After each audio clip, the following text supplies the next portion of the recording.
Assalamualaikum warahmatullahi wabarakatuh. Perkenalkan, nama saya Muhammad Yusuf Terabali. Di sini saya selaku moderator dari kelompok 5. Nah, di sini saya akan membawakan jalannya materi tentang dasar-dasar bahasa Inggris, yaitu tenses dan pola kalimat.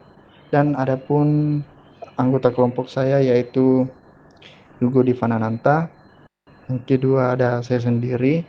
Yang ketiga ada Nabila Ananda Salsabila. Keempat ada Gabriel. Kelima ada Afrizal Maulana. Yang keenam ada Sujarti. Dan terakhir yaitu M. Zakwanzaki. Dan untuk pemateri pertama saya persilahkan. Perkenalkan, nama saya Nabila Ananda Salsabila. Di sini saya akan menjelaskan mengenai klausa. Klausa sendiri adalah bagian dari kalimat yang memiliki subjek dan predikat. Predikat biasanya berupa kata kerja yang menjelaskan apa yang dilakukan atau keadaan subjek. Dalam bahasa Inggris, klausa dibagi menjadi dua jenis, yaitu independent clause dan dependent clause.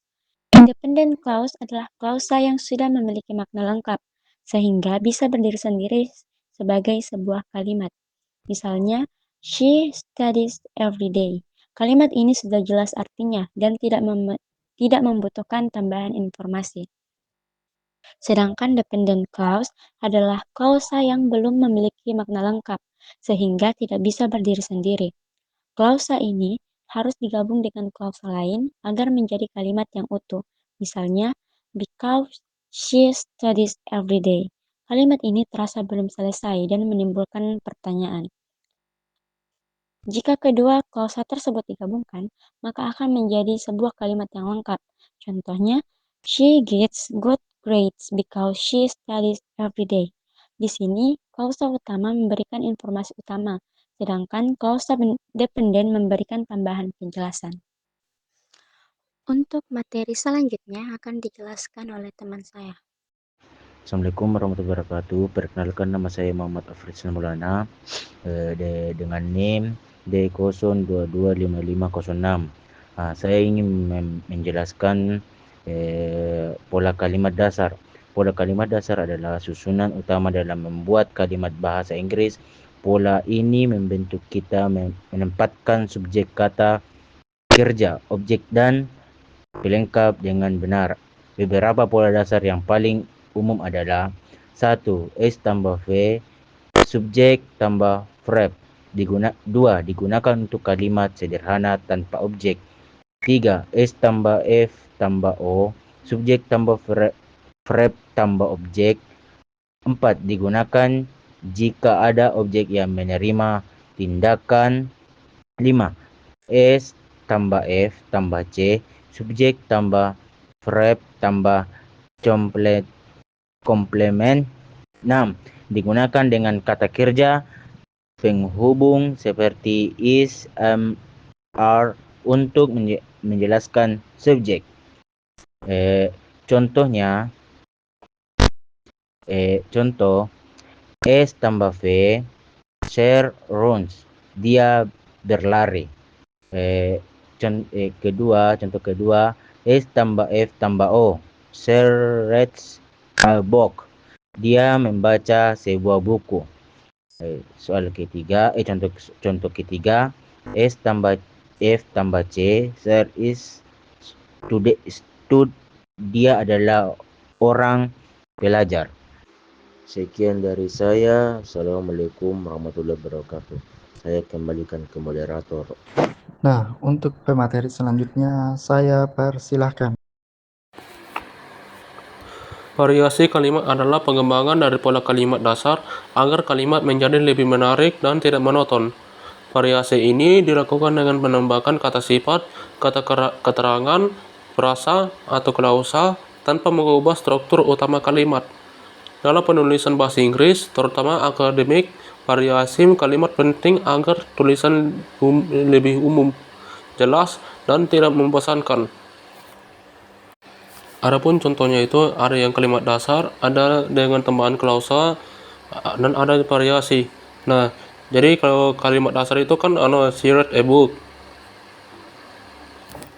Nah, adapun juga dengan tambahan klausa. Nah, itu Contohnya itu she reads an interesting book every day because she loves learning. Nah, jadi because-nya itu kan menggunakan kata klausa. Nah, kata klausanya itu kayak because sampai learning.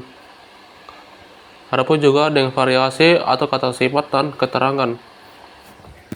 Nah, contohnya itu she reads an interesting books every day. Nah, itu kata interesting itu merupakan kata sifat yang itu arti interesting itu menarik. Saya kembalikan ke moderator. Nah, untuk pemateri selanjutnya saya persilahkan. Hey everyone, perkenalkan, nama saya Yugo Divan Ananta. Di bagian ini saya akan membahas tentang positive and negative sentence atau pernyataan positif dan negatif. Baik, terima kasih sebelumnya kepada moderator. Langsung saja, kita masuk ke pembahasan inti. Pertama, kita bahas dulu pernyataan positif. Jadi, positive sentence itu adalah kalimat yang digunakan untuk menyampaikan informasi, fakta, atau pendapat tanpa penolakan. Yang artinya kalimat lurus-lurus aja. Tidak ada kata negatif seperti not ataupun never. Misalnya, kita bilang he studies every day. Artinya, dia memang belajar setiap hari. Simple, clear. Nah, sekarang kebalikannya, yaitu pernyataan negatif. Negative sentence itu digunakan untuk menyatakan bahwa sesuatu tidak terjadi atau kita ingin menolak sesuatu informasi. Biasanya kita tinggal menambahkan kata seperti not dan kata kerja bantu seperti do, does, is, are, atau will. Contohnya, bila positif itu adalah she studies every day. Dan apabila negatif, she does not study every day. Kelihatan kan bedanya? Tinggal tambahin not, maknanya langsung berubah. Jadi sebenarnya perbedaan utama antara positif dan negatif itu simple banget.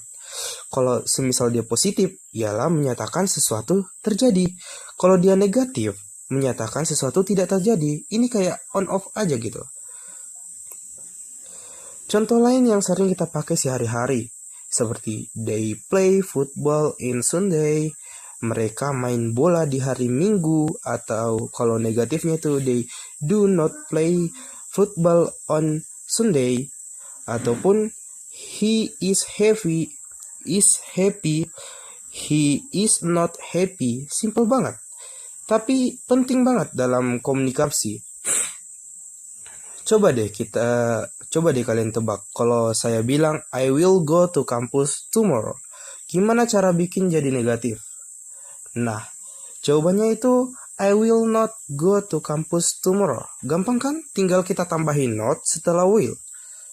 Jadi kesimpulannya, positive sentence itu digunakan untuk menyatakan fakta ataupun informasi, sedangkan negative sentence itu digunakan untuk menyatakan penolakan atau sesuatu yang tidak terjadi. Kuncinya ada di penggunaan kata not dan kata bantu, verb. Dengan memahami ini, kita bisa menyusun sebuah kalimat bahasa Inggris dengan lebih tepat dan tidak salah makna. Sekian dari saya, terima kasih. Selanjutnya, saya kembalikan kepada pembicara berikutnya. Nah, untuk pemateri selanjutnya saya persilahkan. Assalamualaikum warahmatullahi wabarakatuh. Perkenalkan, nama saya Muhammad Zakwan Saki. Ya, langsung saja. Kalimat pertanyaan adalah kalimat yang digunakan untuk meminta informasi atau penjelasan. Dalam bahasa Inggris, kalimat pertanyaan memiliki struktur data khusus, yaitu kata kerja bantu. Auxiliary verb diletakkan sebelum subjek. Selain itu, kita juga bisa menggunakan kata tanya seperti what, when, where, why, dan how untuk mendapatkan informasi yang lebih detail. Contohnya ialah yes, no, question. Do you study every day? Apakah kamu belajar setiap hari? menggunakan to be. Is she happy? Apakah dia bahagia? WH question. Why do you learn English? Why do you learn English? Mengapa kamu belajar bahasa Inggris? Sekian dari saya. Assalamualaikum warahmatullahi wabarakatuh. Nah, untuk pemateri selanjutnya saya persilahkan. Baik, perkenalkan nama saya Sugiyarti. Saya akan membawakan materi selanjutnya yaitu tense. Tense adalah bentuk kata kerja yang menunjukkan waktu terjadinya suatu peristiwa dalam bahasa Inggris. Ada 3 tense dasar yang sering digunakan, yaitu yang pertama, simple present tense digunakan untuk menyatakan kebiasaan, fakta, atau kegiatan rutin. Yang kedua, present continuous tense digunakan untuk menyatakan kegiatan yang sedang berlangsung saat ini, ditandai dengan to be, is, am, are, tambah verb ing. Lalu yang ketiga ada simple future tense, digunakan untuk menyatakan rencana atau kejadian di masa depan, biasanya menggunakan kata will. Adapun contohnya yaitu contoh simple present tense, she studies every day, dia belajar setiap hari. Contoh yang kedua, present continuous tense, she is studying now, dia sedang belajar sekarang. Lalu contoh yang terakhir, simple future tense, yaitu she will study tonight, dia akan belajar malam ini. Sekian dari saya, terima kasih.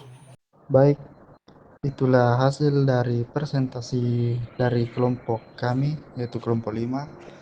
Kurang lebihnya mohon dimaafkan. Wabillahi taufiq wal hidayah. Wassalamualaikum warahmatullahi wabarakatuh.